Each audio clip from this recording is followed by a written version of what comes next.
Tātou tāpua I le tua. Awana ia te mātou le li e. Awana ia te mātou. Ai tui nātu le vi inga I lo suafa. Ono lo alofa ma lo fa maoni. E tātou tālo. Mātou ulu fale mai lo malu malu I le nei fiafu. Ono lo mātou vale vale alofa I a mātou mafutanga. A lo mātou toi o foi nātu foi o lau au auna o le sa mātou militino whātasi le nei o langa. O le foi sa e fo ina mai o se mea lofa I tono o a inga, tono o mafutanga e maise o lau I kalesia. A le ua e whamanawa ina na whe au, ma ua e Vailaau I lau au auna. La mātou tālo au ai mailo ngangai, la mātou tāpo inga nei. O au mātou tālo elai lo suafa Yesu. Amen. Lea lea mata e lea o ngā sā, ma tūpulanga le e kalesia I a tātou mōli mau. Ia e tusa ma le soifua le tina ia Fualili o no stasi leo mafutanga na whao ngai nai soifua Fualili. O le vea ma whaia onga lea o ngā sā, o le vea ma sui o le utalavou. Tai o le utalavou I tau sanga I tele. Ia, ma o leo ua sauni mai o lea o ngā sā ma le utalavou mo o le langi no lātou pesenga. Ia e tusa ma le Sauniga Felaga'i o le tina ia Fualili.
le avanoa nei mo tatou moli mau.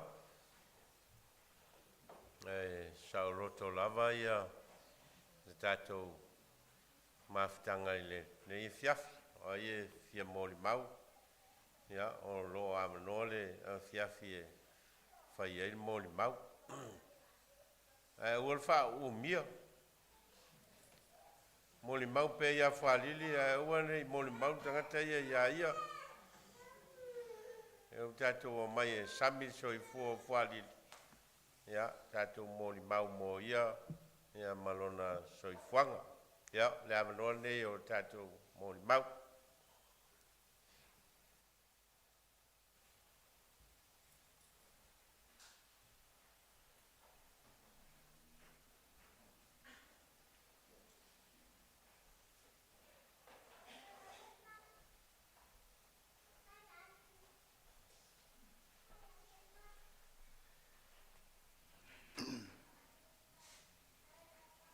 Mona muri atu le whaftai le sunga to ina. Ia mesero o wa. Ia tu sai o lava noa o mwhai na tuina mai le ainga nei ia wase mori mau o tina ia Fualili.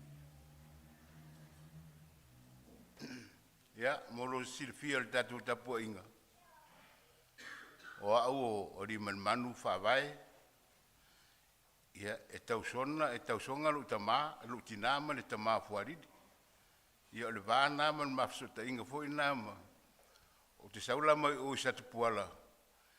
Ia Fualili i salo fata. Ai e wha maru ruatu le mamaru le tatu hawhi ona ua le ai o se tatu porkalame. Waru le aso ato o puna ulu masini taino le porkalame. Ai se i met pepe fa fo le me se me o lai.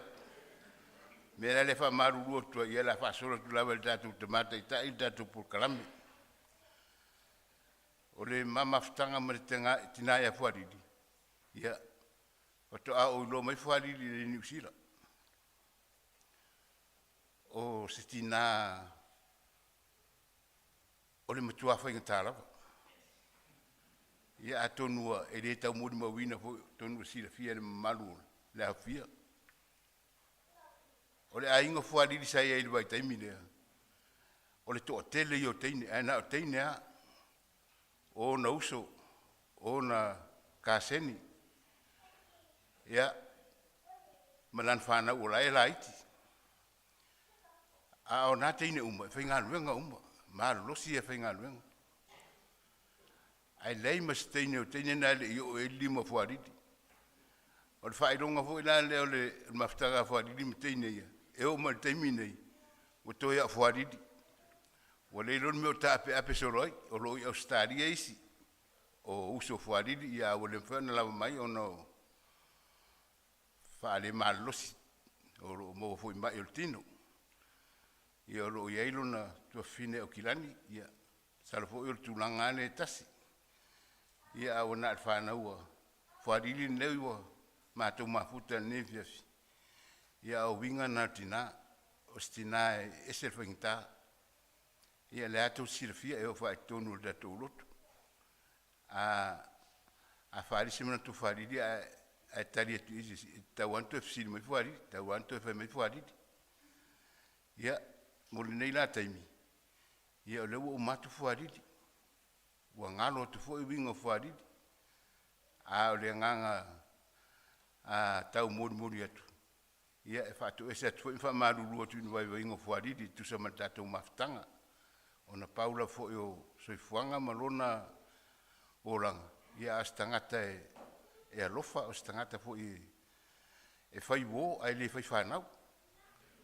Ai whai wō. Ia ai oro si le fia le atua me uma.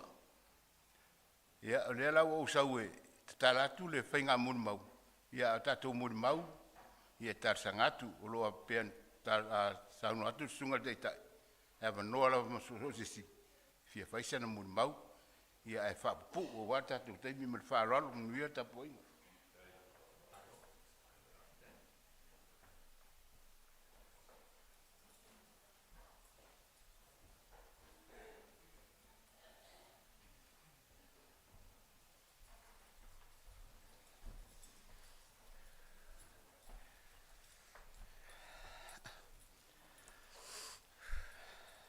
talofa lava ma awhio mai. O te whia mua o na wha Felaga'i ma whaawhetaia le sasunga I le whaiwhao Nove, malona whaletua penina. Whaapea le mamalu o le ekalesia, a inga, wo ma e ma saniuma, wo potaputa mai I lenei awhiawhi, mo le Sauniga, o lo mātua tina pele. Le matriarch o le ainga o Felaga'i. O lo ingoa o Lillian, ma wa'u o se tasi o le whanau e toa lima, o le awhewhine lona lua, mātua a Fualili ma yupo Seumalo Felaga'i. Mātua te whaafetai tele I lo o tō a wai mai I lenei awhiawhi e wha alo alo, wha manuia, mamana tuai le soifunga mātunga fie. Oh, wait. Olo mātou tina pele, malana, tautua lona ainga, e kālesia male nuu. E whia whailoa fo'i, olo mātou tua whiwhine, mātua o Diana, malo mātou uso o Kineti, e le mawhai ona awai mai I le Sauniga I lenei awhiawhi. Ai o loo lātou, awina mai lo lātou alofa, lango ma te talo moi mātou, moi tātou uma. Whaapatai tele lava, ma le manuia le Sauniga I lenei awhiawhi. Good evening, and a warm welcome to our Minister Nove and his beloved wife Benina, our congregation, family, friends, and everyone gathered here tonight for the service of the matriarch of the Felaga'i family. Tonight, we come together to honour and celebrate the life of our beloved mother, sister, auntie, grandmother, great-grandmother, and dear friend. We thank you all for being here with us, for your love, support, and for sharing in this special and emotional time. We remember her life and legacy. My name is Lillian, and I'm one of 5 children, the second eldest daughter of Fualili and Yupo Seumalo Felaga'i. Our eldest sister Diana and our brother Kineti are unable to attend the family service tonight, but send their love and thoughts and prayers are with us all. On behalf of our family, thank you all for your presence, your prayers, and your support during this time of sorrow and remembrance. Hello, talofa everyone. My molimau it's on Tuesday, but I would just like to introduce myself. So my name is Tafoipu Elise Felaga'i. I am the 3rd child of mum and dad. I'm the beautiful one out of these 2, you know. So yeah, so welcome. Thank you so much for tuning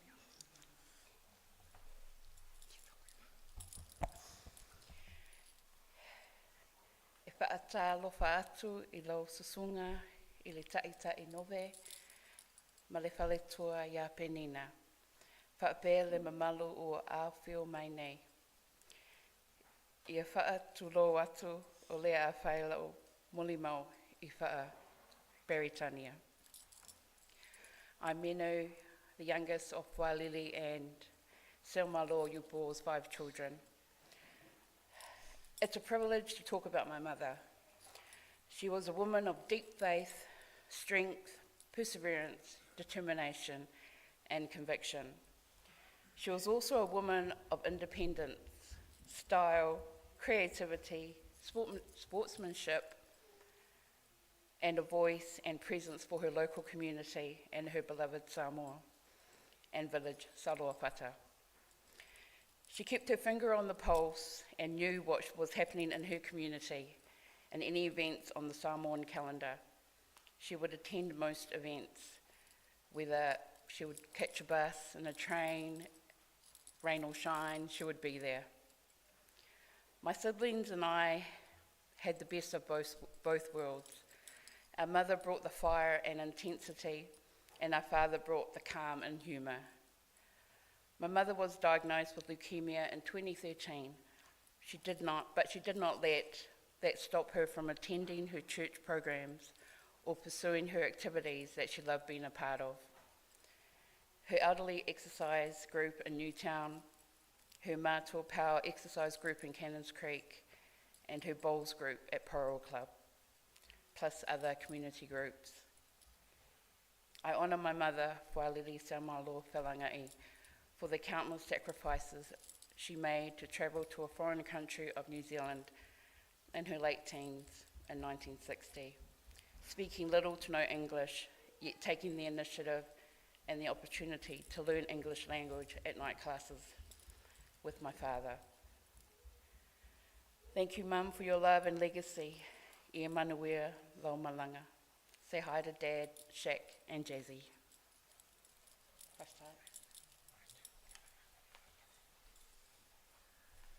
Hi, you're probably wondering who this fifth daughter is. I'm actually Auntie's niece, so I'm her favourite niece. I come here to represent her surviving sisters. My Auntie Elsie in Auckland, my Auntie Siangi, and my mum, Masalo, from Sydney. Unfortunately, they could not attend the celebration of life for Auntie because of mobility and health issues with travelling, so they send their apologies. My family would also like to extend their sincere gratitude and thanks for the outpouring of love and support for Auntie during her challenge of her health, and also the support of her in church. They are saddened by the loss of their sister, and they are watching live. No doubt they have a lot of stories to share, like everyone else here. She was the sister that ruled with an iron fist out of all the siblings, but brought a lot to the table when it comes to family events. My memory of my auntie is every time we have gatherings, you hear her before you see her. So you don't need to find where auntie is. She's very loud, very flamboyant, sometimes scary. Sometimes her look will point you the other way to the door.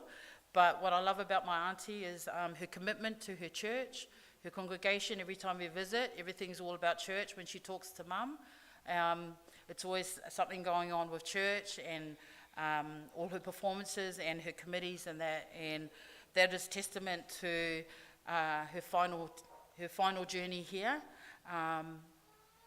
for this weekend. And you know, we just want the best service for Auntie.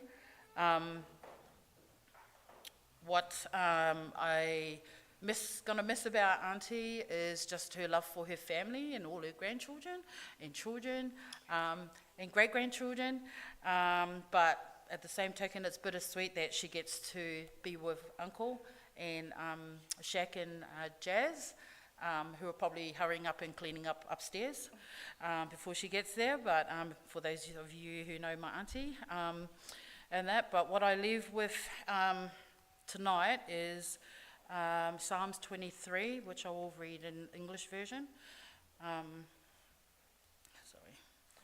Psalm 23, so the Lord is my shepherd, I lack nothing. He makes me lie down in green pastures. He leads me beside quiet waters. He refreshes my soul. He guides me along the right paths for his name's sake. Even though I walk through the darkest valley, I will fear no evil, for you are with me, your rod and your staff.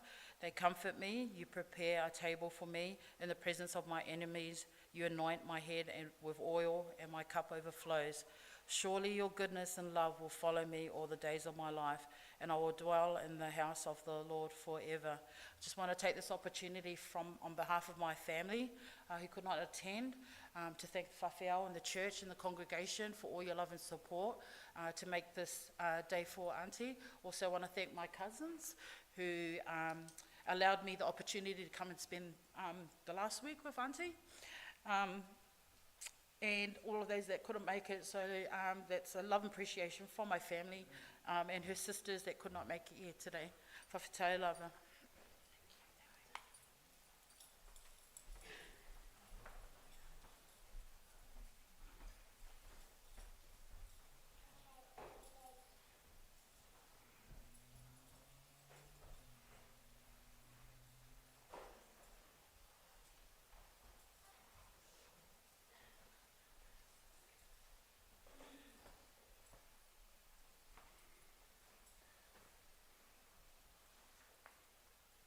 Ia, e mō lava na sile vinga, ma le whaftai le tua wao na whai le nei awhiawhi, whatalo whātu sunga whawhengainga, ia Nove, ma le whaletua ia Penina, ma se foi sunga awa o, ma la tau whaletua.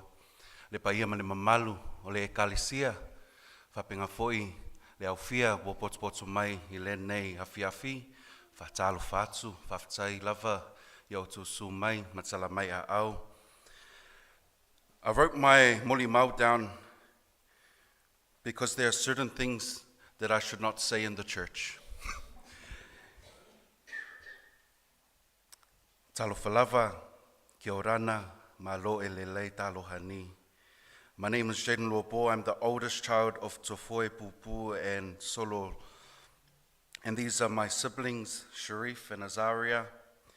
And sadly, we are missing our youngest brother, Josiah, who passed away last year in July. So it's been quite a tough year for our family. We have some of Fualili's grandchildren that are here. We have Italia Blessing, Serenity, Mercina, Vera, and also Soraya that's over in Australia, which is Sharif's baby. My Nana Fualili was a woman who loved in a way that not everyone understood.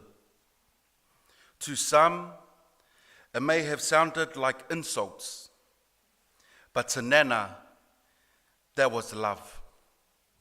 That was her, tough love. If you needed to lose weight, she would tell you.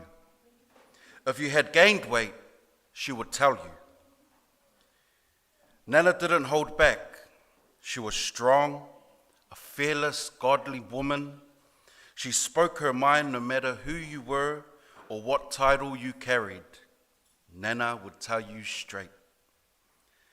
And many of us here have probably felt that same at some points. Some of you may have even felt hurt by her words or her actions. But underneath that strong interior was a woman who was quietly carrying so much. Since 2013, Nana had been silently battling her own struggles of cancer, but you would have never known. I remember one time Mum told us Nana was going through chemo, and then the very next week, there she was, on stage at the Wellington Pacifica Festival, performing with her exercise group like nothing was wrong with her. That was Nana, strong, resilient, and determined. Growing up, Nana always tried to bring us to this church. She would tell us how amazing it was, how great the Sunday school was, and how much we were missing out. But only one of us actually went. And let's just say, she experienced Nana's famous Bible throwing skills. If I'm being honest, I was a little scared of Nana growing up. I never understood how calm Papa was and how Nana was just the complete opposite. But I guess it's true. Opposites really do attract. We didn't spend much time with Mum's side growing up. And maybe that's because Nana and her daughters were all too alike. Can I get an amen? Hey, Nove, amen? Okay, back to the script. Today I want to acknowledge that Nana may have said or done some things that hurt some people here. And on behalf of her grandchildren, we ask that you forgive our Nana. Whaamole mole lava, please forgive our Nana. Nana loved people in the only way she knew how, with honesty, strength, and dignity. Her love wasn't always soft, but it was always real. Nana was a devoted member of this church, but she was also a devoted member of many groups we had no idea she was a part of. But one thing I know about our Nana, she was a showstopper. From her hats, her pulitasis, and also on stage. She didn't have the best voice, like my siblings, but it was her presence, her ability to hold herself on stage.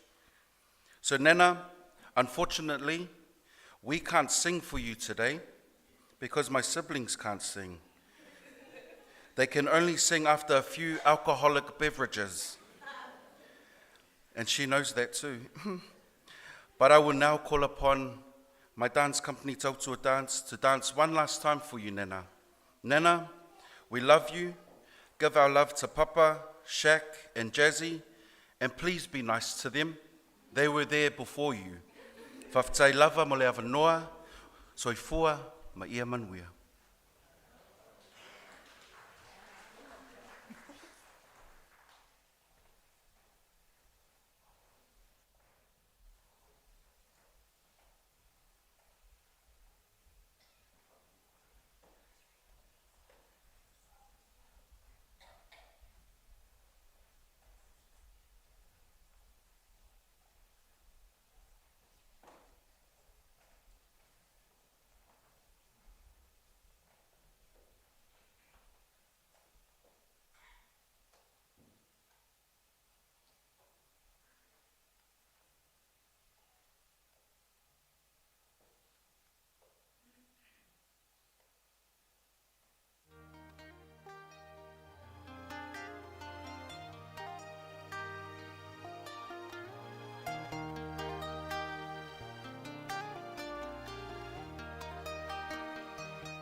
Mamalu, mapaia, lenea, so maapetai, mafaamalo, wayamua,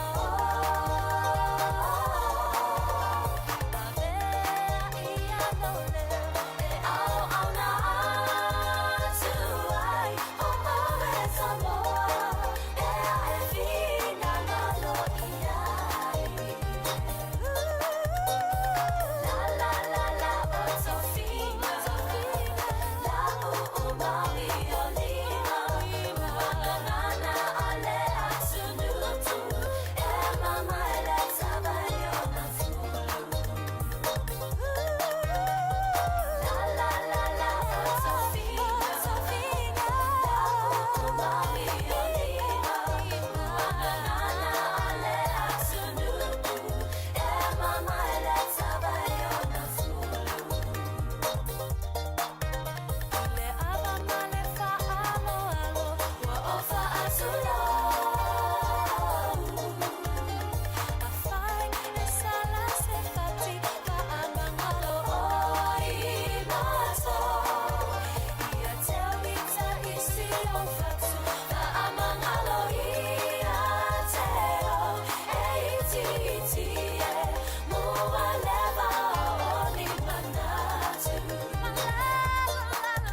members who want to share their relationship with Fualili, please, this is your time. Yeah, hapena fole tatou o Lotu. Au ia inisia o tau e tia whason tau talamali e o tau mawhitanga ma Fualili ia. Awa noa nei mo tatou.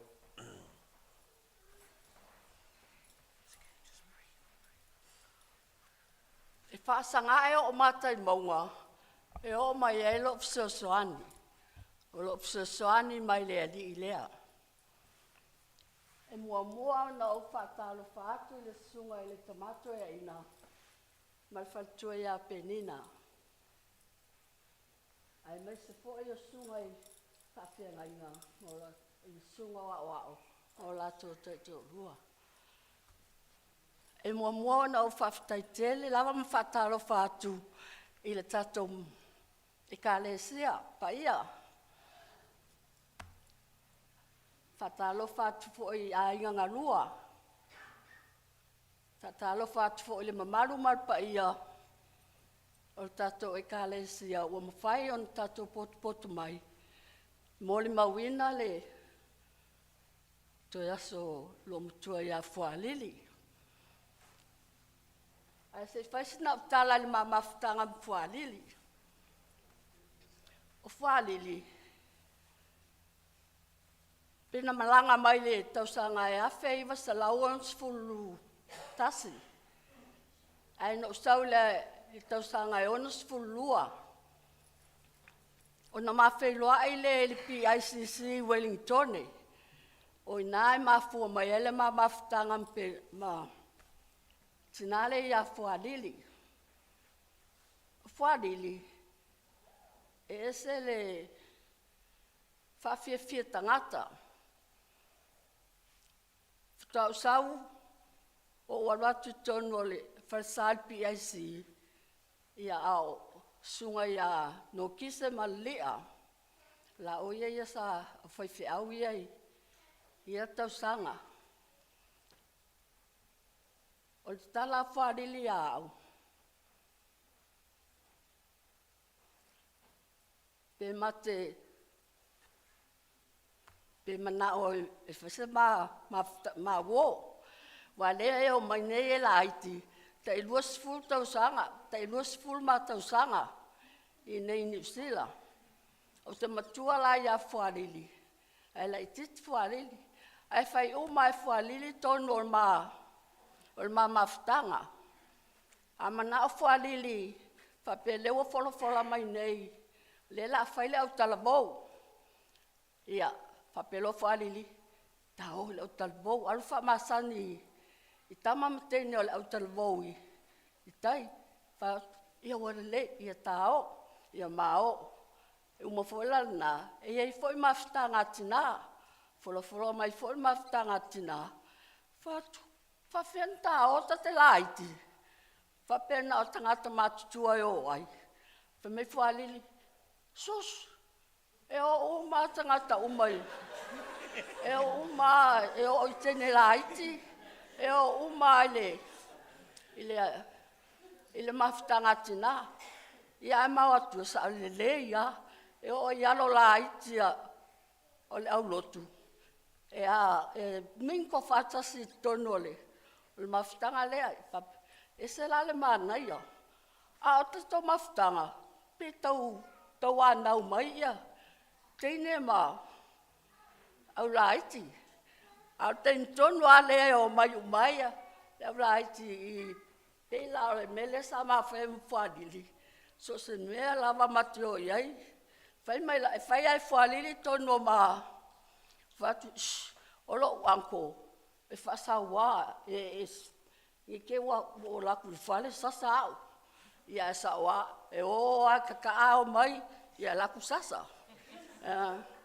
A Fualili la, ia walaua, o iloa ia, o mumua mai ia ingei. E se lelele o ngei, o nei teine. O ai, E whai mato lotu la solulu pea o tātou.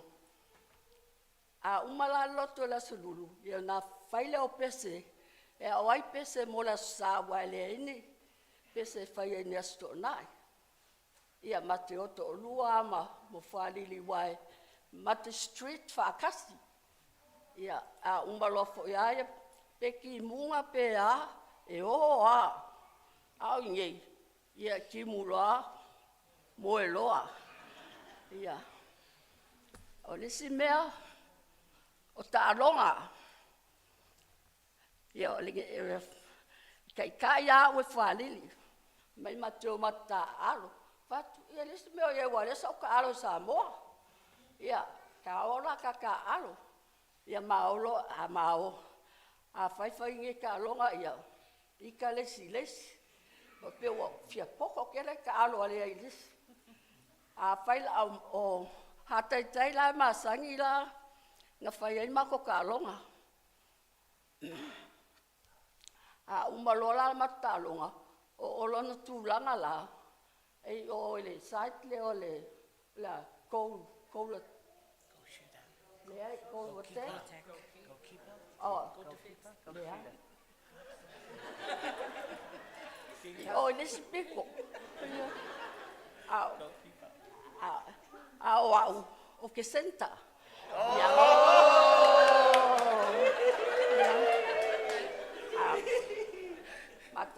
Mata alo.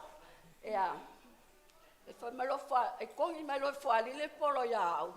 Ai le maua. Na va ai le. Ya fa la mai le lima king. Va.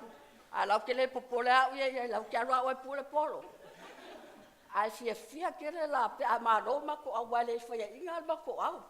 Le yo kongi ngai lo ma kukua ya so ya. Ato no ya ini PIC ya so ya.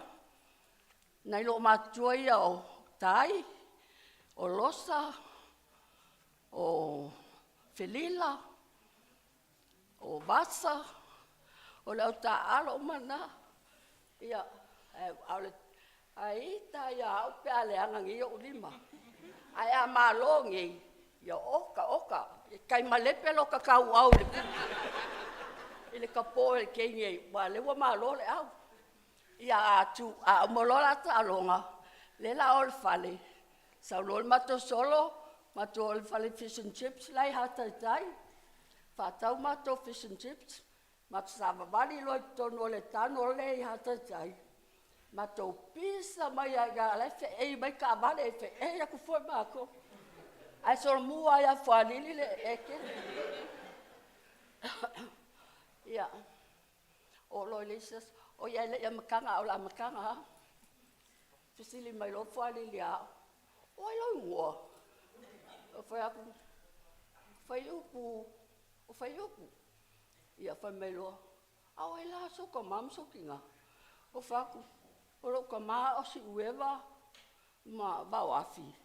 E fai fi au. O mai boy. Kai le kele la. Ia faku I ma ngai a. O fai au fisili aku lo. Au ai la nyo matua. O ai foi lo ngua. Mai lo Fualili. Au Fualili la, mai teimina. Fualili tā mai. O lon tā mana nā. Tā mai.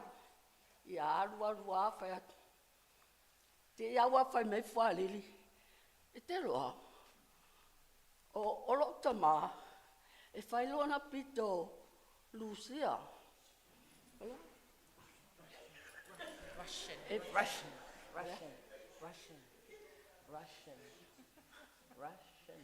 Russian. Ia, e whai lona pito na Lucia. Ia, whakbui. Ai whai mai la stala Fualili. Lonta mā, e whewhe la tonu. Awa e whiarolua ila na solfanua tulou. Ia, masanta mai whanara e tu ilontanga a ula vale tangata i o whawhewhe ai. Ia whatu oi ai. Le te ola e fōlinga whaarusia. Ai longa o e ta ua i siau whanau o e o Lucia. Ia, le te ola o amio umana Lucia le te mawai. Ia, e me sili ale wa tō sila fiaina, e el tō pito lusia. Ia, o le maa ua Fualili, e se le maa naia. Maa naia wa a o ai au wala te ia wa. Ki ia wa kau kui ai, kau fai kui e lesi. Kau ai misa. Ai se yo o la ke mi o lawa, fa pe lawa i loa ngai la whaingisi ba a. Fa pe lo le Fualili. Mas nisi le ufuka o maku ngele ka longa le basketball. Pa pe lo le Fualili. Nga ngele si ba. Ai whailai o St. Thomas. Ai kongo sila fia ngisi nga. I Wellingkongi. Ia wale. Ka ko wolo la le whale ka kusaungi. A wanga ngele. Ili si bala lea a. Ia. E whaangoi aku koe. Inga pemerko inga. Ia mi fafile mui ile. Kai au loku. Ia ai wale mga sa ai o ia. Ia Fualili. Malisi baenga au. Baenga le ia ka aru. O whakula kala ia. O ia mai lor kai au lau sa. Se kai malepe lo kakau au e. Pum. Fe mea nga ia ia po. Whaku o kira anko e. Whasa au waru. Ia. Ai le o ia nga wai masangi. Ia maoa ala ile maskingi. Kalo fai ele ngalo la Fualili yang mea ia fai mai au. Pea faku Fualili. O ke makua ia oe I fai mai Fualili. Ia. E ke makua a ukang a loko ai. E fasi oe fasi a. Ia wakili fo ia umili kenye ia koe malos. Ia pe o ngā winga la ngai whaangalong kai au. Sia uo mamae nei oi. I le PAC Wellington nei.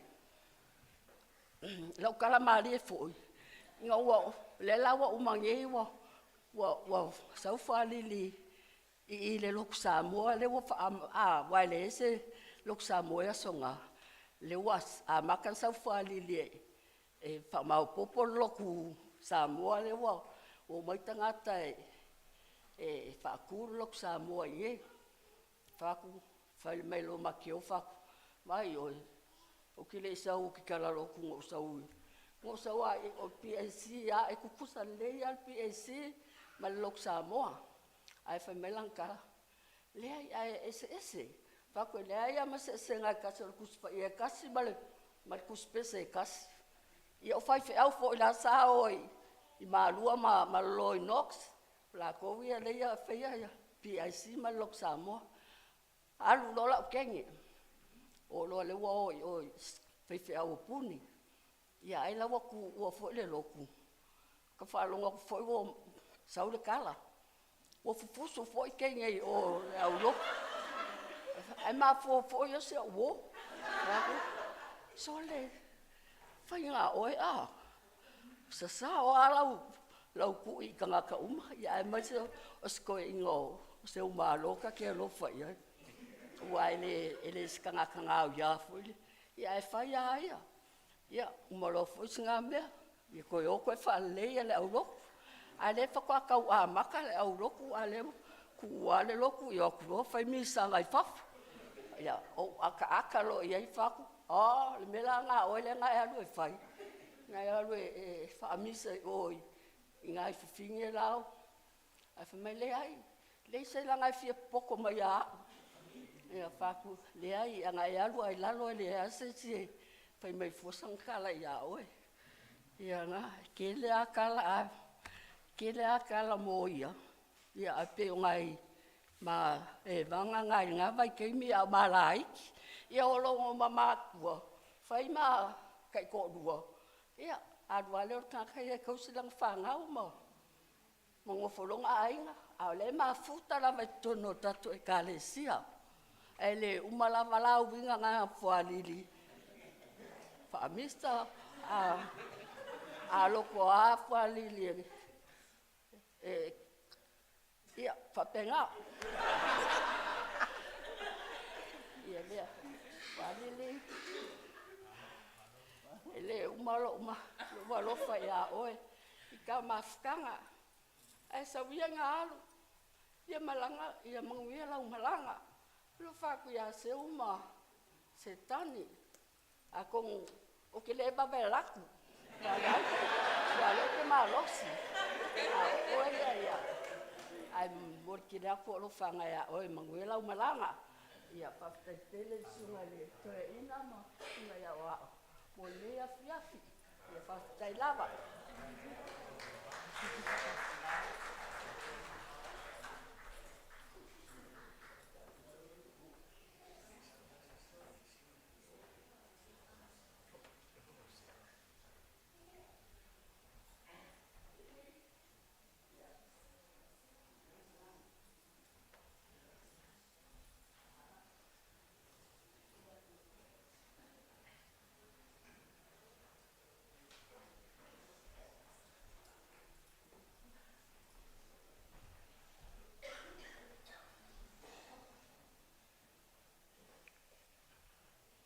Good evening.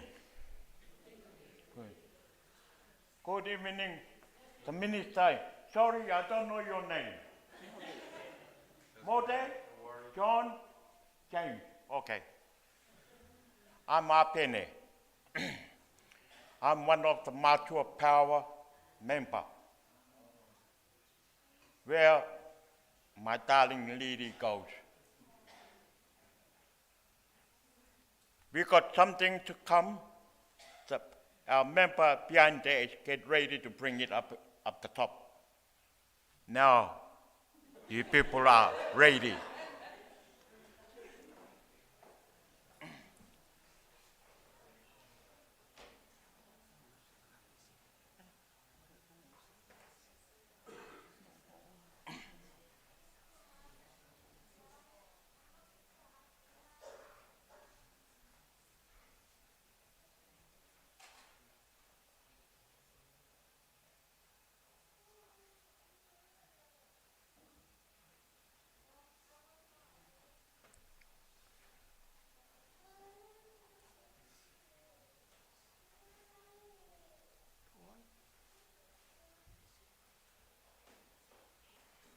You can come up the top here if you want.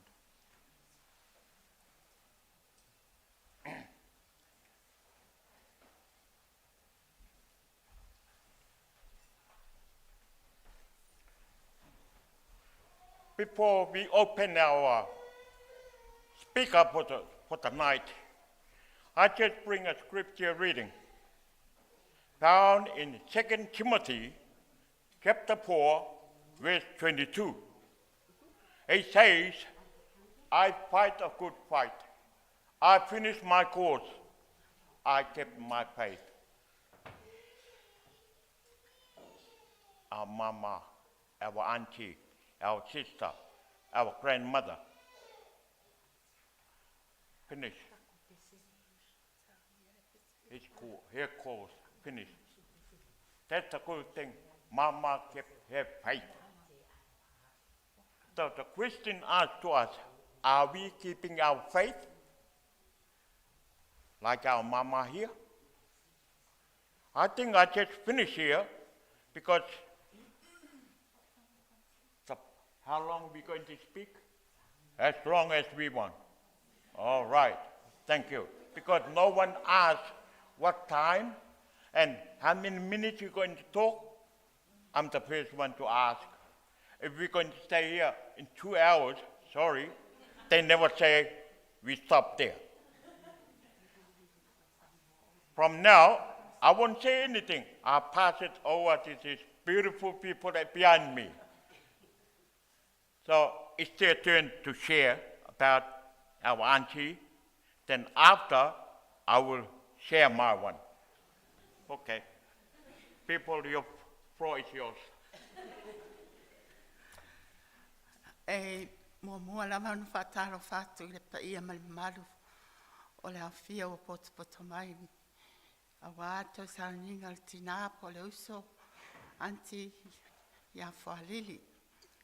O lo ingo Sarah, ulu i le lata, o le mato vaenga le tua, o le group le ta, o le matua power. So,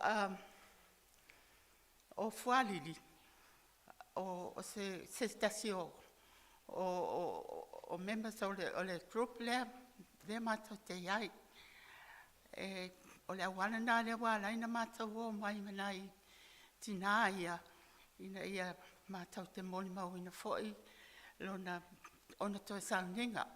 O me la o lea o Fualili o se nā o tau sila fia umawinga o Fualili. O na amata na mātou group o asolulu, le group leta o le mātou pā.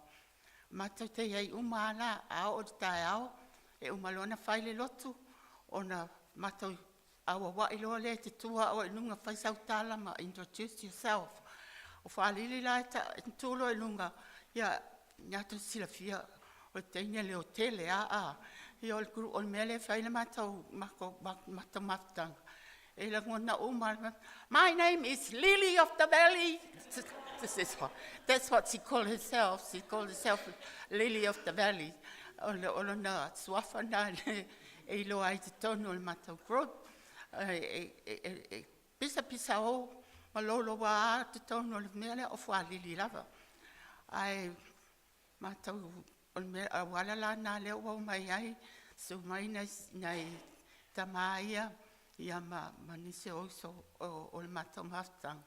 Le mātou mai awa I whatasi ma I moni mawina lo naso ona toi Sauniga.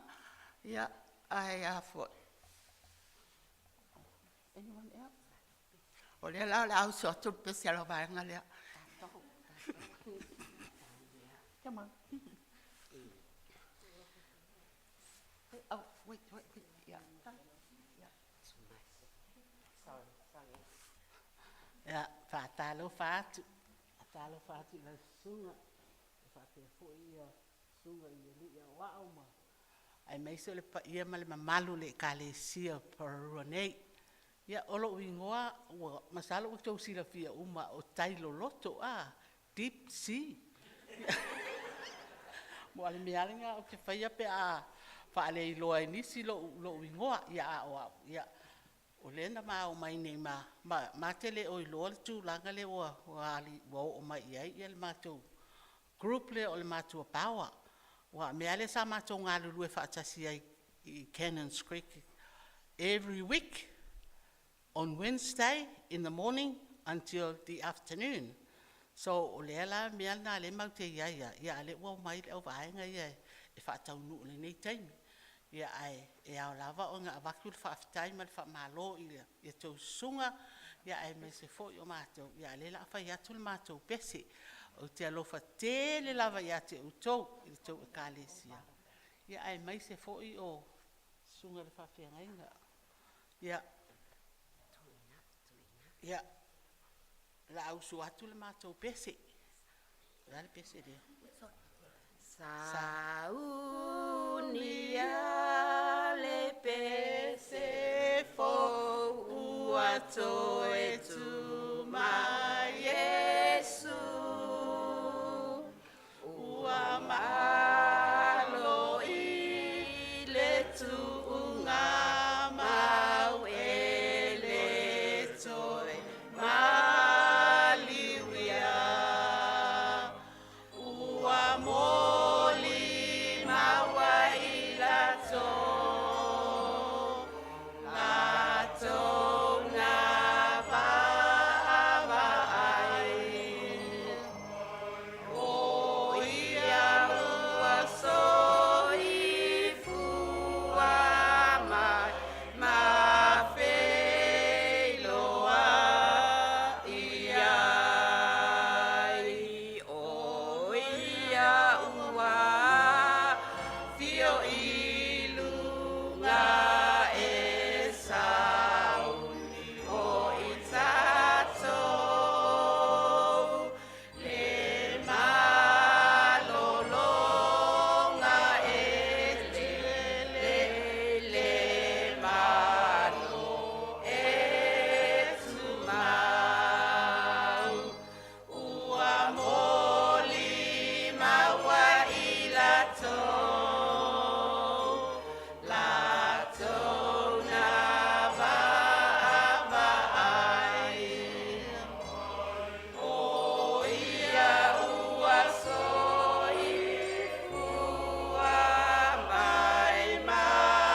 te whakapono,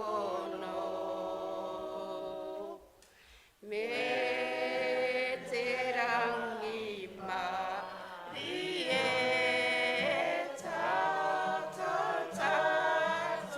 e. Te aroha, te whakapono, me te rangi mari e tātou e. Tai lava, ma whaaloalo. Ia manuia lau malanga. Manuia lau malanga tina.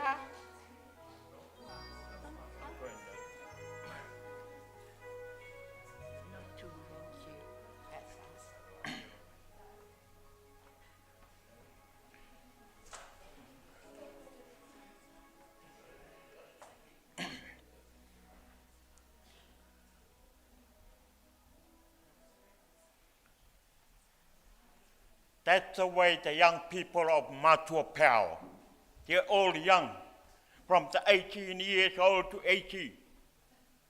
But don't I make you confused, because those people, they only, I think, 26 to 28 years old, but they can sing. Now my turn. About Auntie Lili, Mother Lili, Grandmother Lili, wife of Lili. Every time she come to Matua Pau, Talofa, I say, sis, we don't want to hear that. Want to hear that. Always Talofa, until you go and sit down. So we say our Matua Pau, I say the Kalakia. If you don't understand what Kalakia prayer, all right, then we share the good news. Everybody have a good news. You know that lady who stand in front of here? Tairoroto. Auntie, Mama Lili. They are the funniest woman to these two at the Matua Pau. When they talk then the people who ask, why you come back to Matua Pau? They say, we miss our boyfriend.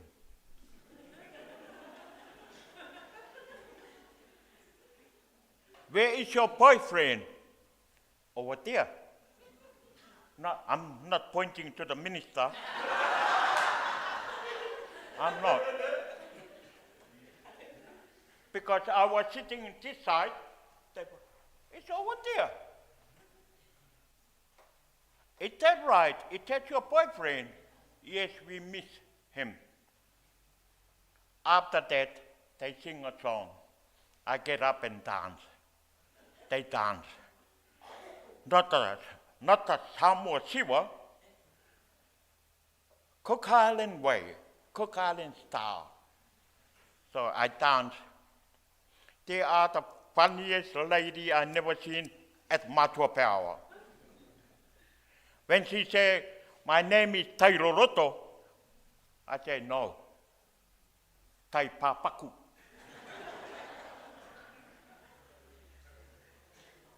These two ladies always make me to get up and say something, or to make the people laugh. Now, I am sad to say, my darling is gone. My wife is gone. My honey is gone. And I got two more.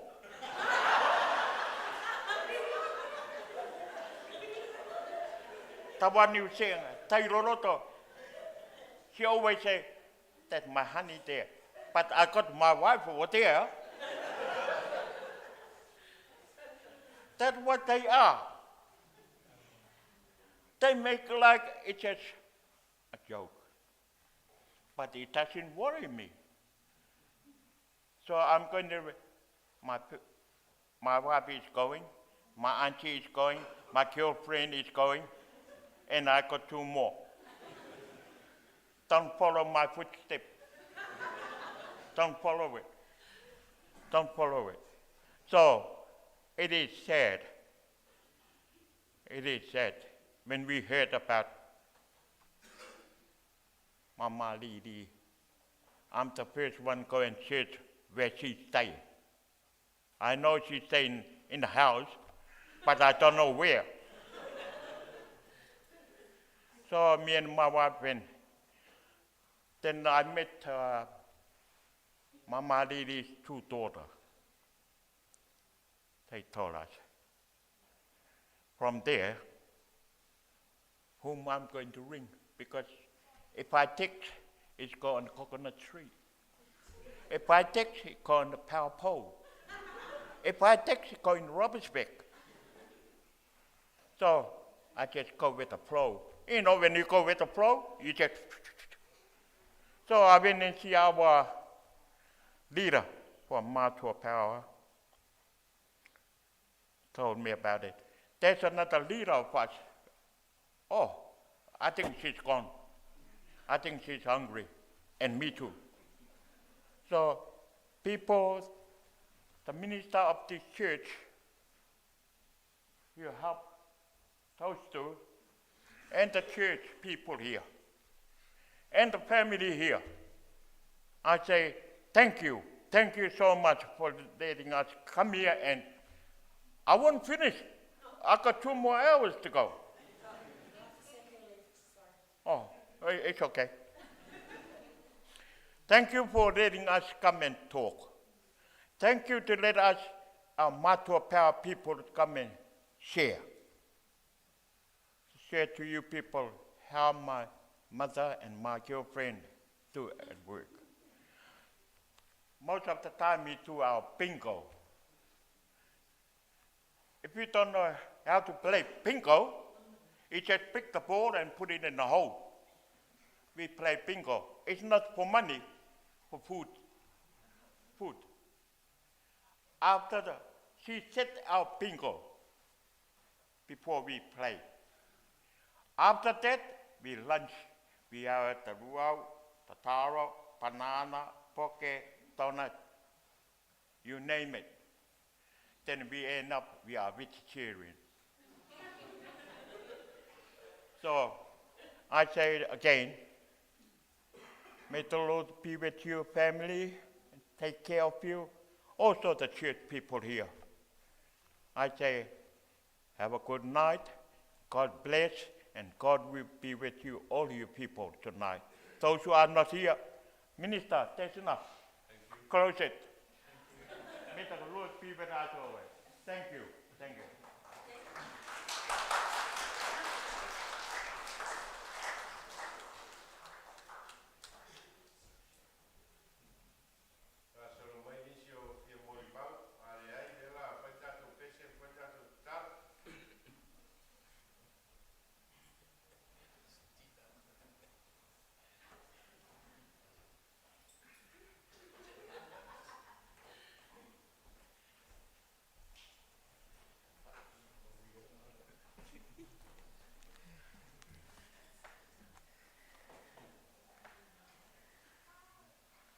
Whatalo whātu ile, pa i ol tātou wā ingal nei a whiawhi.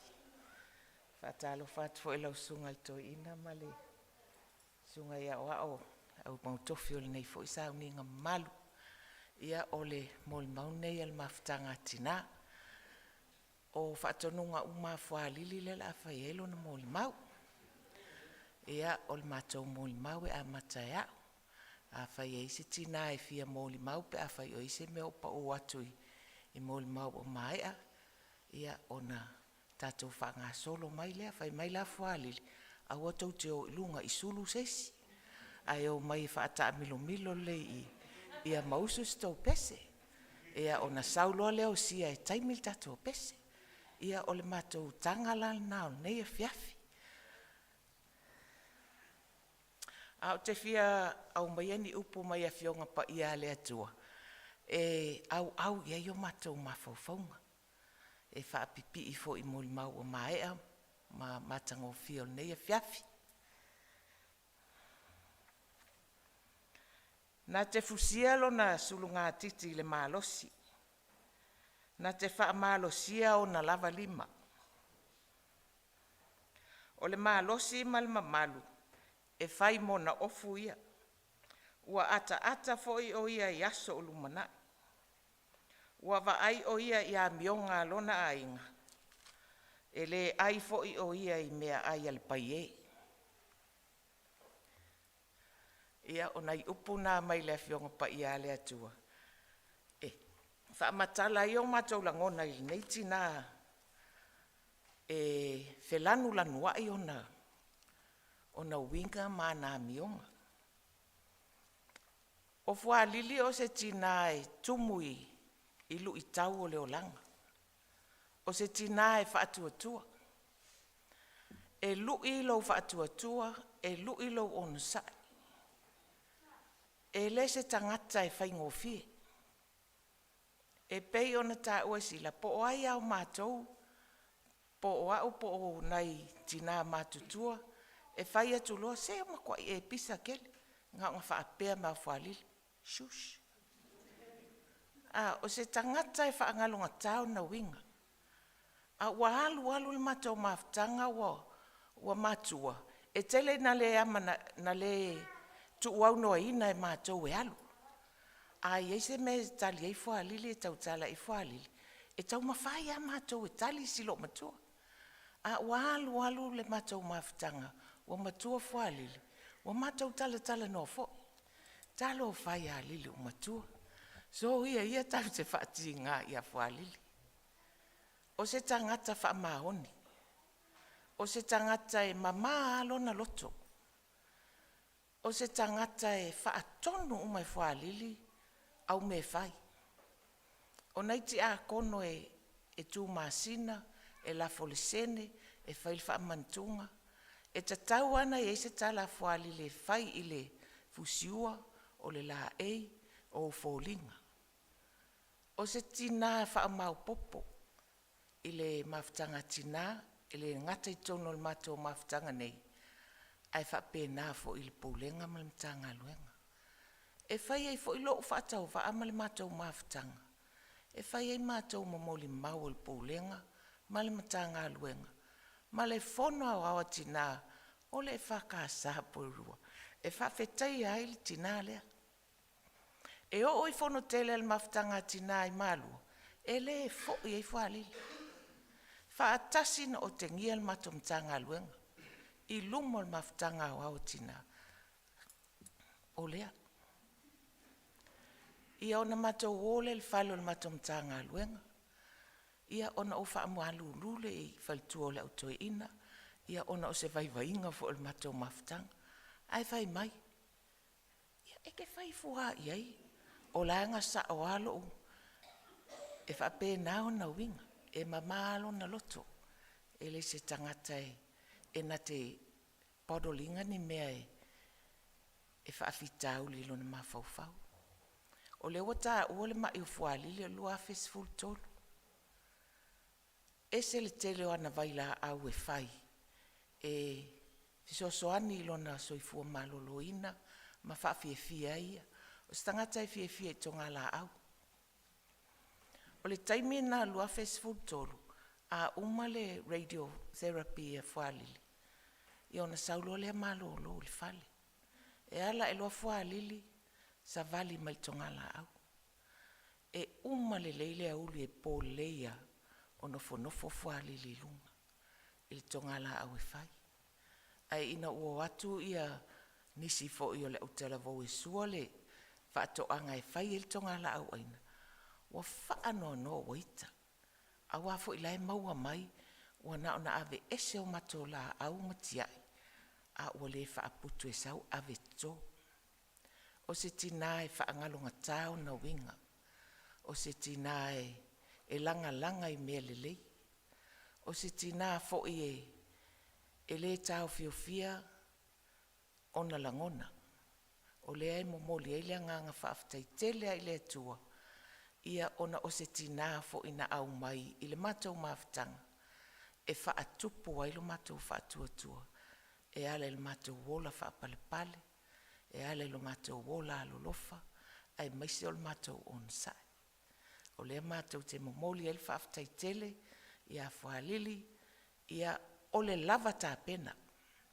O se tina lava tā pena. Mo au mala ua o mai tau, e se le alu tā pena ma le alu sa au ni o Fualili. Lua vai aso taluai. Ea na maua mai le tala le whanau ma Fualili. O le ofai mai fo mai e le toi uma, e le toi umi sona taimi. Ia o mātou nei wa te te, o fai atu iei vai. Se ke le pule ai se ola. Pule ale ali i lo taimi. E fai mai, ia e pule ale ali ia ai. A ke pule fo ia ui e lo ola. E pei o le matango fi o le malanga Fualili. E alu tā pena. Fia le vai aso atoa mua, se ia o les falaile, asto o nai, a mataloana faiforo na malosi. Ata ata fia moelo. E mo moli ele nganga whaaftai tele i lona tā pena, ma lona sauni e wheiloa i mo lona matai. E mo moli le whaaftai tele le whanau, whaaftai lilien, whaaftai tofoi, whaaftai menu, mana i o tau ainga, ai maise na i o tau whanau. Chad, that was a beautiful eulogy for your grandmother. Whaaftai tele lava, tau ina ia manuia le malanga a Fualili, manuia foi ia le whanau, ia ai maise ia le mawhitanga tina i le alofa malanga le leo le atua, ia ai eisia mātou pese, e fia usuina e Vailaau atuai ma le whaaloalo, i mawhitanga tina porurua, ia se i sumai, se i tātou li o ina lona pusa, pei ona whaatonu ina ai tātou, ia ona whaaftai mo le mātou awanoa.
Mua na whātulou le tu lea o lo sua tuaili. Sunga to ina, mai se o sunga ia wa.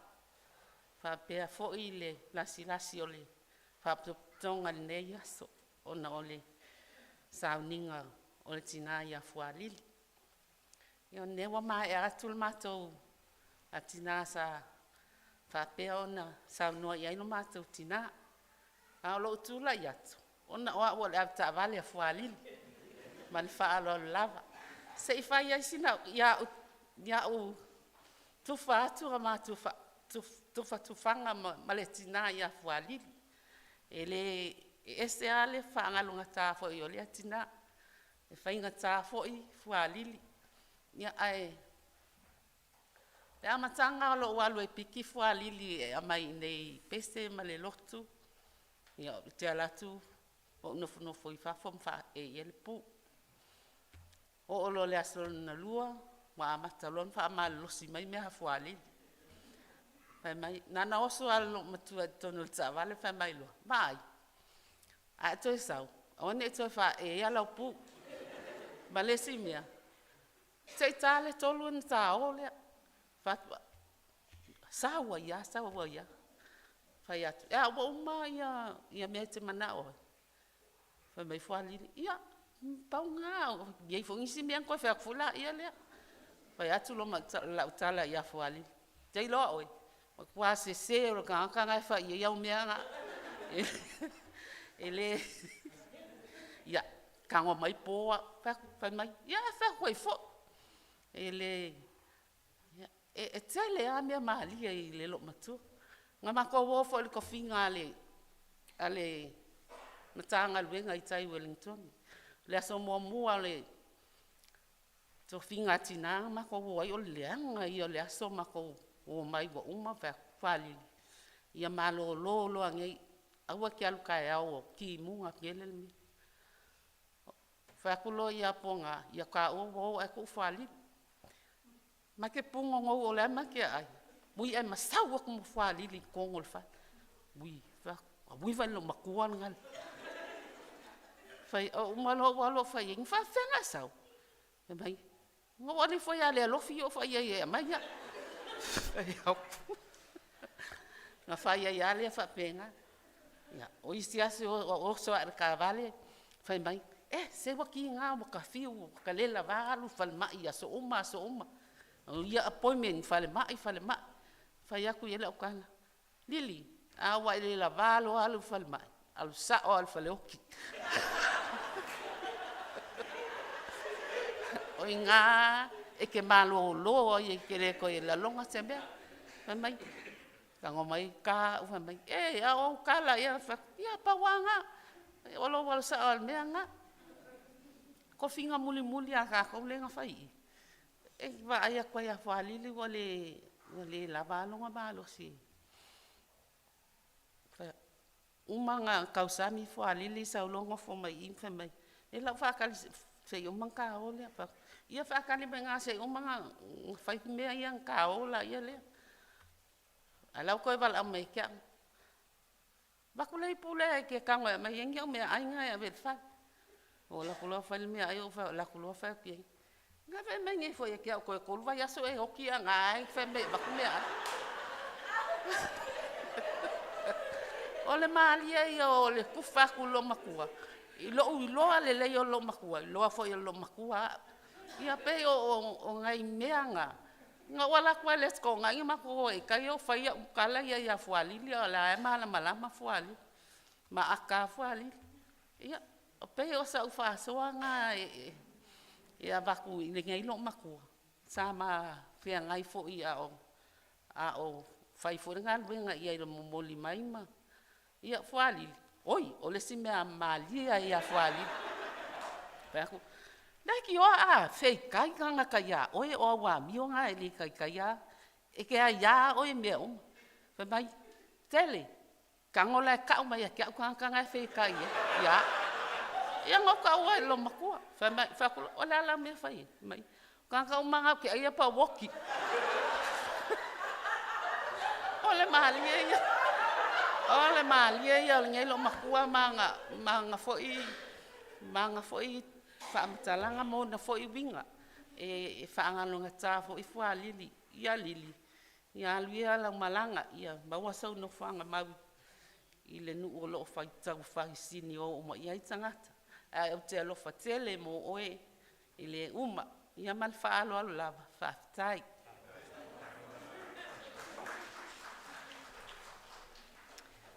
Ia whaafitai mo le awanoe lau sunga toe ina.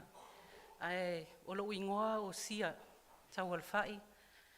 Ma o le nei lo matua. Ia e whaiasi nā ngalunga tā. This whole week has been quite emotional because tō tele a mātou sa famous students a le tina lea I lea o ngā sā. So that's how far back some of us have a relationship with this iconic woman.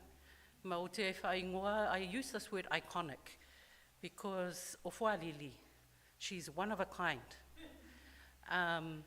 She's a woman of flair, of style.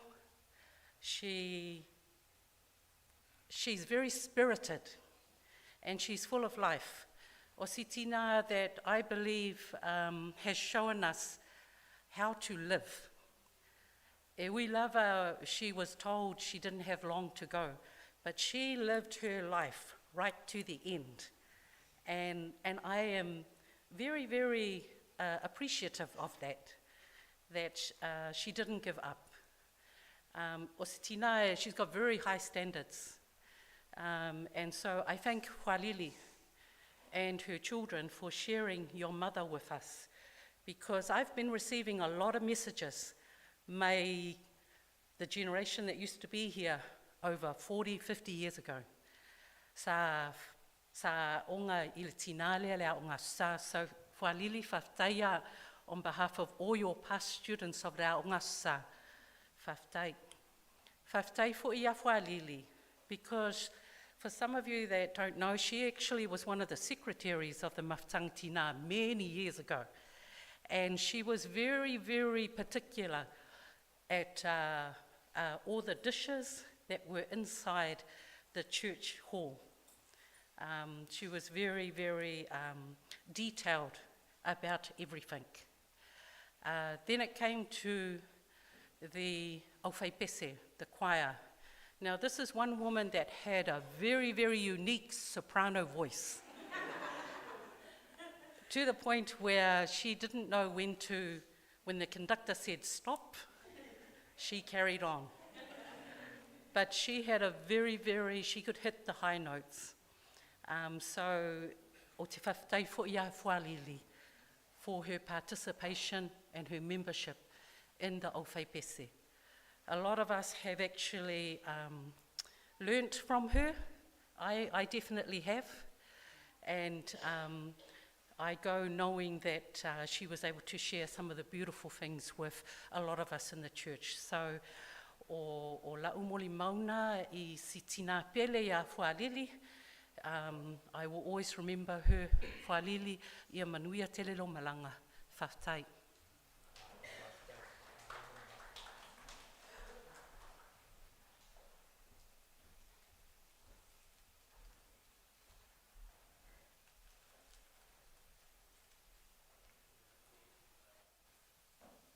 Tatu via tu le tu el pese o Sauniga e ona so ile ma tatu tausanga.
O le tātou whamaulalo atu I luma o le atua e ala ni tātou te talo.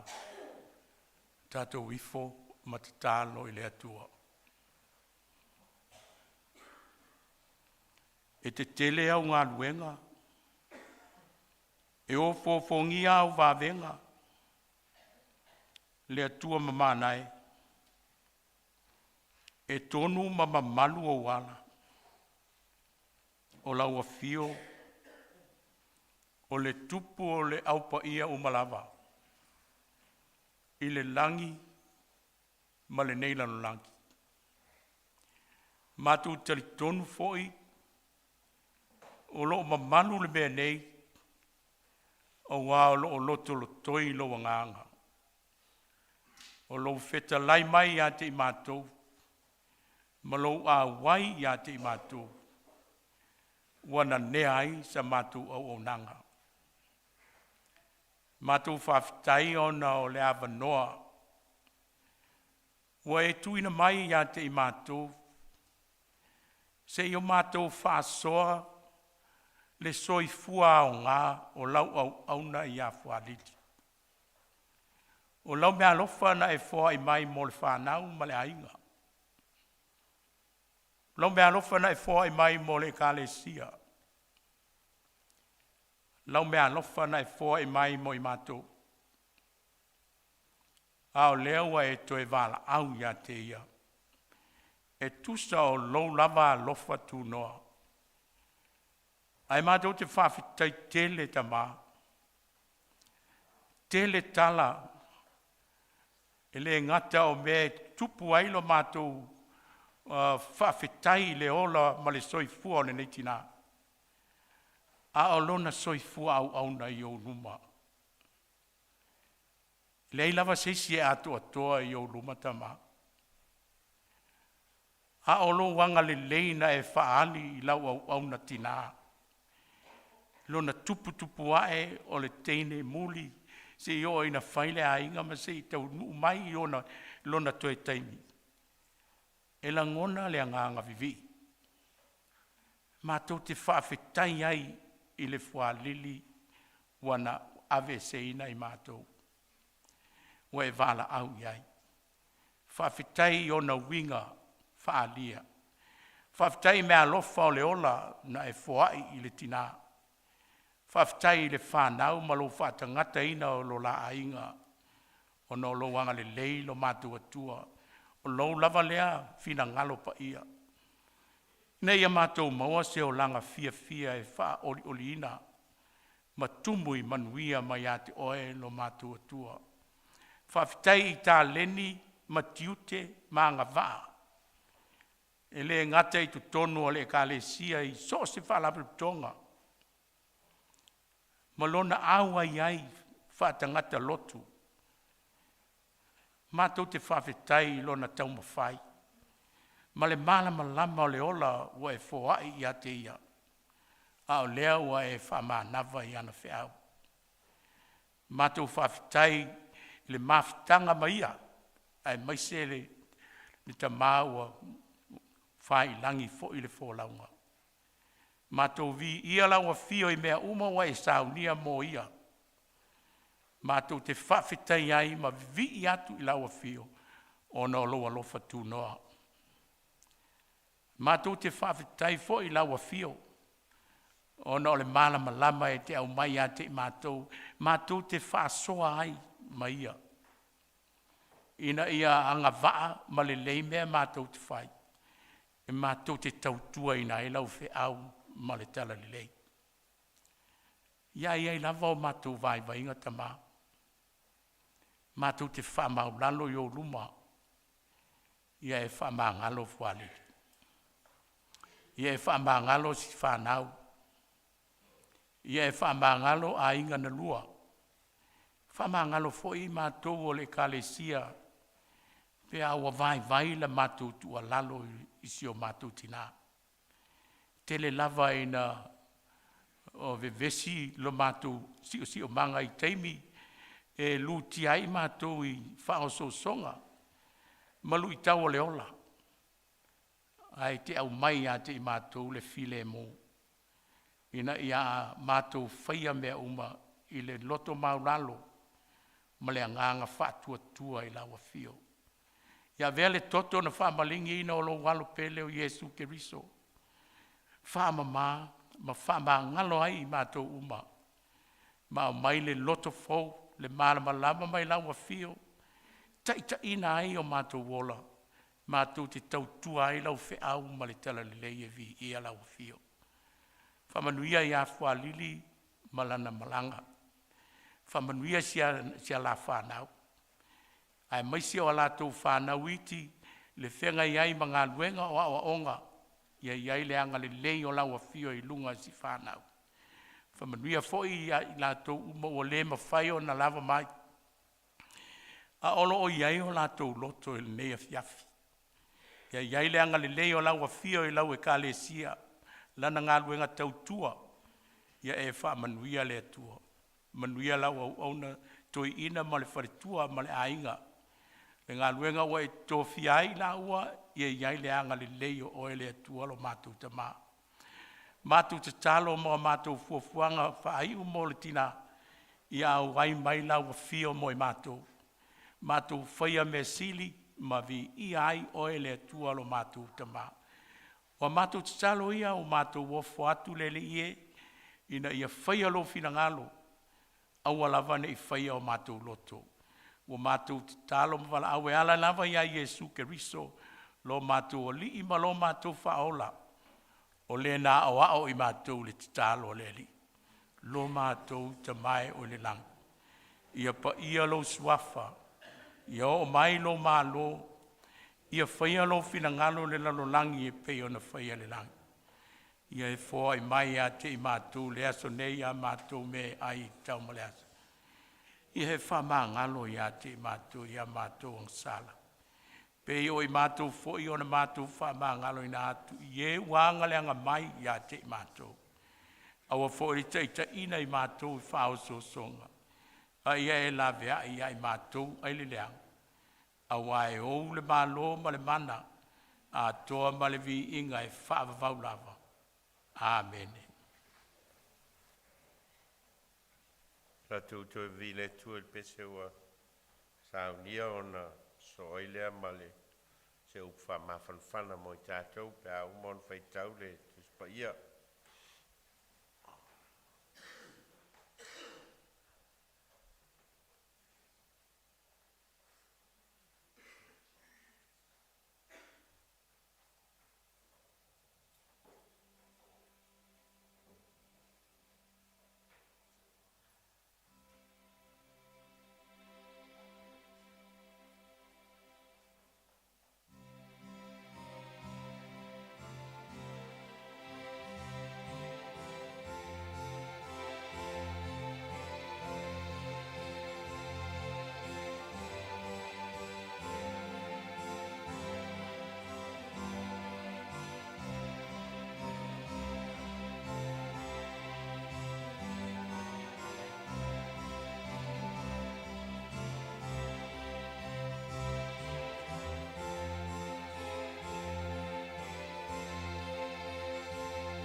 Nā tātou whanongongo mai nisi o upu mene fionga pa ia no tātou tua.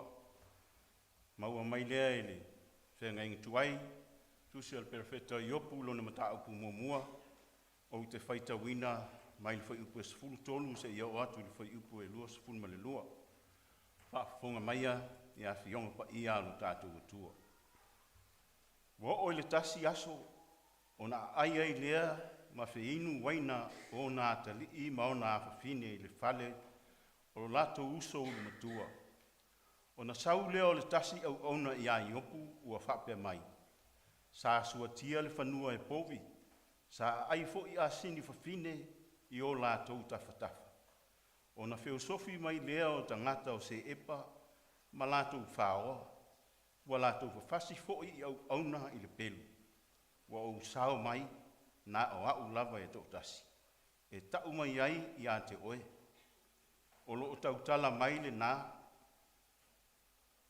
Ai sau fo i le tasi, ua whapea mai. Ua pa uifo i le afi a le atua mai le langi. Ua susunu ai mā moe ma au auna. Ua wha umatia ai i lātou. Ua o sao mai na o au lava e tōtasi. E tau mai ai i a te oe. O loo tautala mai le nā, ai sau fo i le tasi ua whapea mai, na tō fia au e tolu e kalitaia, o na feosofi mai lea o i lātou i ka mena, ua lātou whaoa, ua lātou whawhasi fo i au auna i le pelu, ua o sao mai nā o au lava e tō tasi, e tau mai ai i a te oe. O loo tautala mai le nā, ai sau le tasi ua whapea mai, sa ai ma whinu waina o wata lii ma o wa whawhine le whale o lo lātou uso ulu matua. Whaauta fo, sa angi mai le matangi te tele mai le wao, na pesi mai i tuli manu e whao le whale, o na pa uai lea i lunga o tau le lea. Ua oti ai i lātou, ua au sao mai na o au lava e tōtasi, e tau mai ai i a te oe.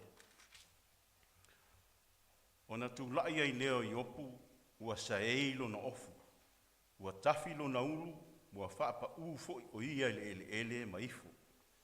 Ua whai atu fo o ia, na ou sau le lavla vā mai le manawa o lo tina, o le a ou toi fo i atu i ai, ua le lavla vā. Na fo ina mai e le lii, ua ave e se ina fo i le lii, ia wha manuina le suwafa o le lii. Ua le anga sala iopu i nā mea uma, ua na le tau vale ina fo'i le atua. Whamanuia te le mai, tātou utua, i le whaafonga i ana fionga pa ia, mai e tū maupe ia te ia lona lava vi inga e whaapau.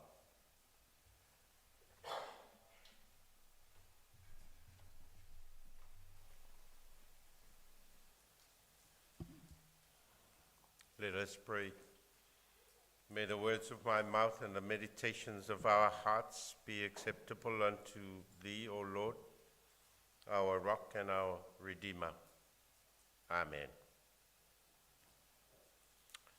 Naked I came from my mother's womb, and naked shall I return. The Lord gave, and the Lord has taken away. Blessed be the name of the Lord. The story read is just a small episode of the story of Job. And the story of Job tells the reality of difficulties and things that strikes our life on a daily basis. And what Job is telling us on how to deal with these difficulties in life. And this is what he said: naked I came from my mother's womb, and naked shall I return. The Lord gave, and the Lord has taken away. Blessed be the name of the Lord. And he said all of these words when stories of the death of his children and most of his wealth was also taken away. And you know the story of Job, that it also tells the story of him being sick, and he found a very terrible sickness, and still he sticks on to his faith. Naked I came from my mother's womb, and naked shall I return. The Lord gave, and the Lord has taken away. Blessed be the name of the Lord. And this evening we come and listen to a life of someone that has been living a very full life. 80 plus years, that's a very long time. And she attended many parts of her life, right from young until she passed away. It's always been a living testimony of who Fualili was. And it must have been a great loss to not only the children, grandchildren, but as well as this church. I think the stories of Fualili's life will be told among people's dinner table and even time of their going out, knowing who Fualili has been, a very unique person. I will make my own testimony of Fualili on Tuesday, and surprisingly, it's very difficult to put together who Fualili was.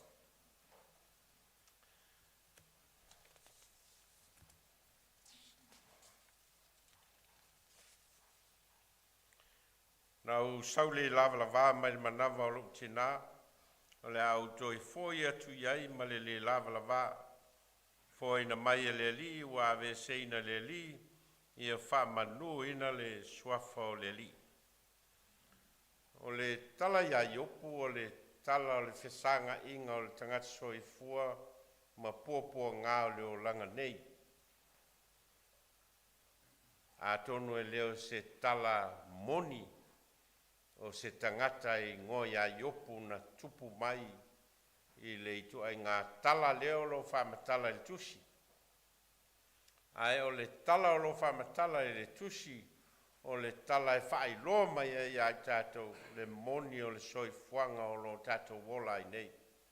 Tofu lava vaenga le o langa ma whainga tātou te whengai pēr. Mai o lo tā ua whainga tā na whengai ma iopu, o le whioti o lan whanau, o le whaoa wana me tō tino, le ise mea toe ia te ia, e o lava I le mai o iopu, ma le toi ngā mai na mai a iopu, ma le whenga ia o iopu, ma wsoaswani, no atu ana uo e whamatala atu ia te ia, whapena uma lava le soifuanga o tato uma. Tātou te whengai pēr ma whaingatā, e foi teime o mai e tangata e whamatala mai o lātou mawhauwhaungai I o tātou whawhitauli ma o tātou mai e ma whamatala mai foi o lātou fufo e lava o men tupu ia iopu. E alu lava whamatalanga iopu. Whamatala e iopu lona so tanga ma le tua o ia na whanau mai ma le ai o se mea e toi foi lava I le tua ma le ai o se mea. O le alawa le tātou tau mawhai na ia mawhai o na whai loa le tamau a inga ma le poto ma le iloa o le soifuanga nei tātou te whiolai. E uma ne lava le ngā solonga o le whamatala ina. E fōi lava I le mea le ai whai e mawhauwhaunga o iopu. No saule lava la wā. O te toi fōi ma le lava la wā. Tolu mea tā ua o lo tau mwhai o poe whamatala mai lo na whainga o lana mori mau lea. Ina ua o mai ana o ona whamatala mai mea le tupu. Mali liu lana whanau. Ia ua sunu uma mamu mea mea o meto tinoa iopu. Tolu mea tā ua o lo tau mwhai iopu e whamatala mai mua. E le e le a matai a tātou le soifuanga maleola. We don't start life. Whai mai e yopu na o sau, I came. Na o sau, male le lava lava, no ingala. E le I a mata le soifuanga o yopu ya yopu, na mata mai le mea na sau ai. E le whao punga fo lea tātou o le tangata malona tupuanga o le tangata malona whasino manga. Tātou la, o le tupuanga mal whasino manga o le tangata o la. E leo tātou, we didn't start life from us. We start life from somewhere. Ma le lai whamatala e yopu ia le. No sau, male le lava lava. I came naked to this world. Mai olo whamatala la yopu. Ia le teimi e whanau mai ai, ia le tangata I le lorolangi. Whanau mai le tangata, he or she came to life naked. Mai declare le tangata, ia le ola leo au mai, oh, it's a boy. Ia, Paul Faber, it's a girl. Ma le laulo whamatala I opu le vaenga na, a o lai mauti noa le lei yo, o tua atu o le nakedness o lona whanau mai. La iei le mea na amata mai ai. There is a beginning somewhere. There is a start from somewhere. He didn't start with nakedness. He started with something, a place where he came to this life. O manino la le vaenga le o le moni maua a yopu. E le I amataina le soifuanga maleola o le tangata ia te ia. Na mata mai le mea na mata mai ai. Mai le nofoanga na mata mai ai. Mai le tupuanga na mata mai ai. Mai le mea na fua mai ai le soifua maleola. Mea mo mua lea tauona tātou iloi e le whametalanga lea iopu I ona popo ngā. Po alawa popo ngā, a lai mauti noa lava I iopu. O lai ei lona amatanga, o lai ei lona tupuanga, o le atua na I fo ina ia te ia le ola ma le malos. Lona lua, o le moni maua I opu ina ia talia le tangata ia le vao le whanau mai le lava lava. Ia ma le toi alu le lava lava. O tua oi e rua o lo whamatala I opu o le sau le lava lava I le rolangi. Ia ma le alu le lava lava I le taime e tunga mau ai. A le lai whamatala I opu. A le I le valia. From one extreme of nakedness to the other extreme of nakedness, there is a life in between. Le lai whamatala I yopu. Le lan tātou whaia I moni mau lea sa whainei tātou e winga ia Fualili. Le tātou te whamatala ina le taimi o lona whanau mai, e o mai lona taimi o Vailaau ai le atua ia te ia. Ma o lae me tua manino le lei le mafau fau o iopu ia tua oi e lua. From one extreme of nakedness as a human being to one extreme of nakedness as a human being taken away from this life to go back where he came from. Lo manino le leia vaenga ia e lua. Melon tolu o lo tau e iopu o le vivi o le tangata I le taimi lea. Ia toe whafo I le vi inga I le atua. Ia fo lan tātou o mai e momori le whaftai ma toe samil soifua ma le olo o Fualili ma whafo I le atua le vi inga ono le soifuanga lea. Soifuanga lea o Fualili, that there is that uniqueness of life, And there is that mixture of the good, the bad, and the ugly that comes together in one frame of life. E la vea o mai to tono le o langa lea ma le soifuanga o Fualili. O lea lai whawhetai ai ia e yopu i le atua ona o le moni le nā o lona soifuanga. Tai me whai ai lana tapua inga i le atua ma ave whai ngā taulanga ai. Ave ai taulanga o le whamangalo ina o lana whanau.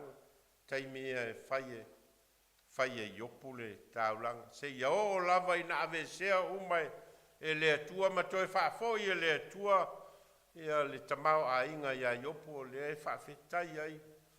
Ia yopu i le atua o no lana whoai. Tālo te tono ho. Mea ia nā umai e le atua e ala ia Fualili.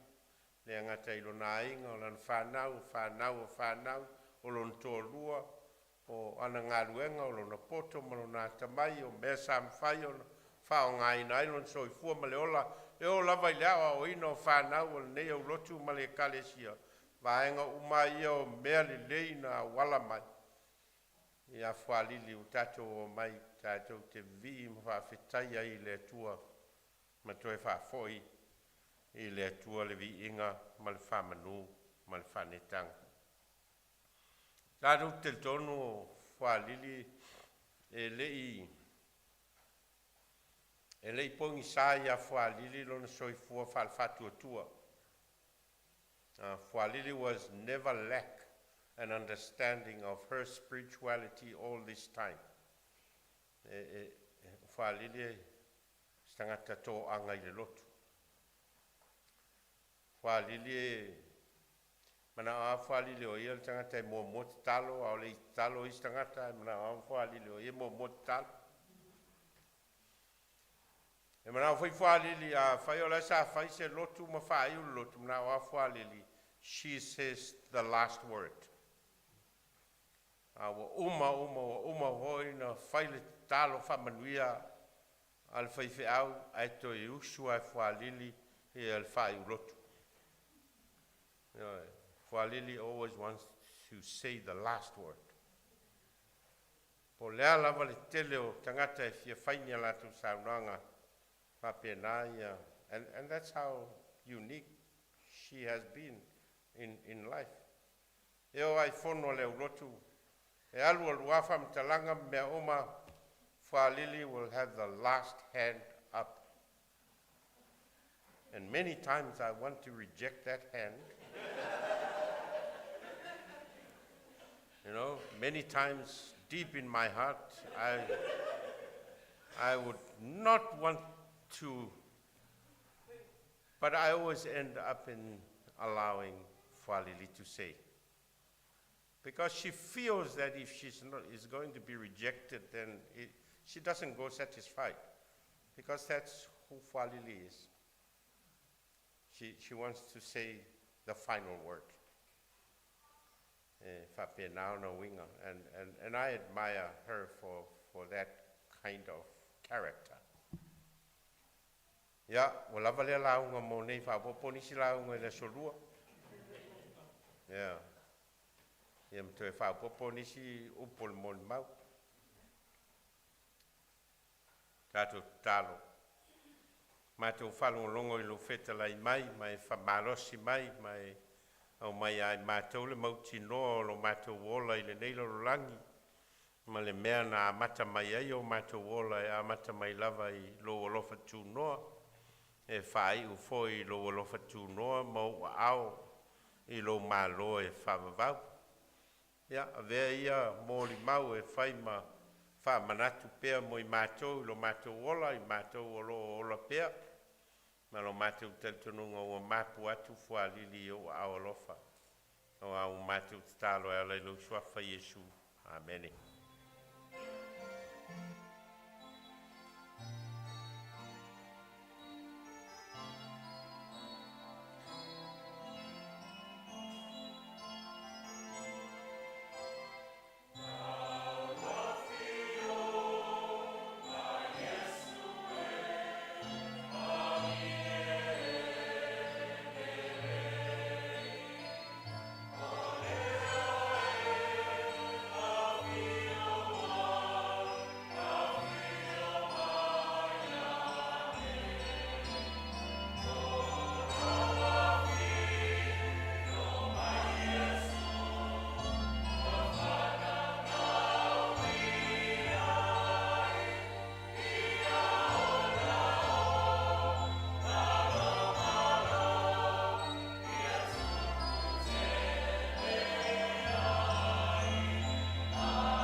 Tātou whai pese.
ia me se fo ia e go mai masani ia me se fo ia la chelo sa mo pot ne yasu a mai er Sauniga tal awa tu le hol le uta pena le tatu malu fiaf e wa fo se fa malu stino yon tatu malu ro e fo le ne vai no le fiaf bala ule mal fa lo chele fa tai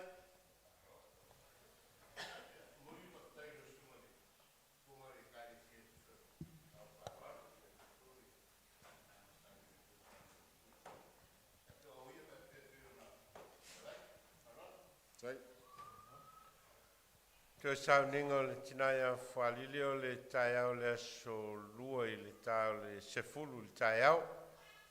Ia, tātou te toe mafuta mai ai nei.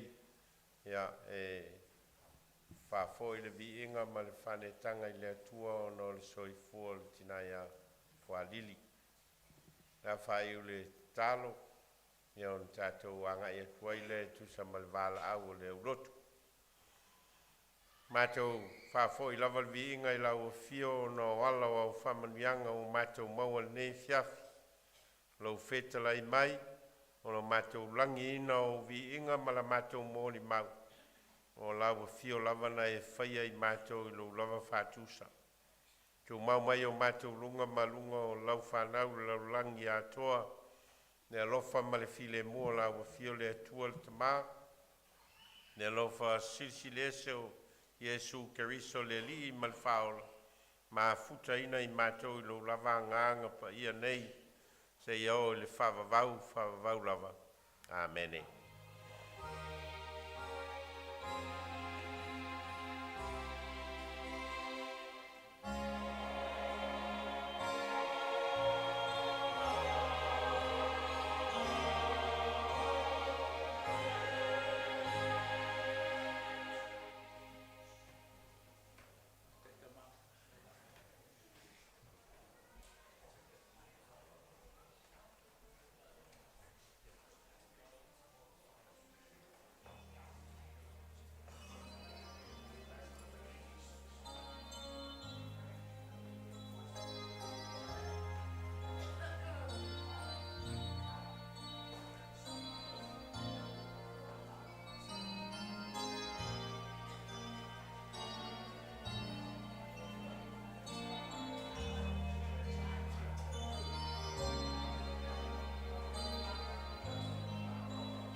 Sa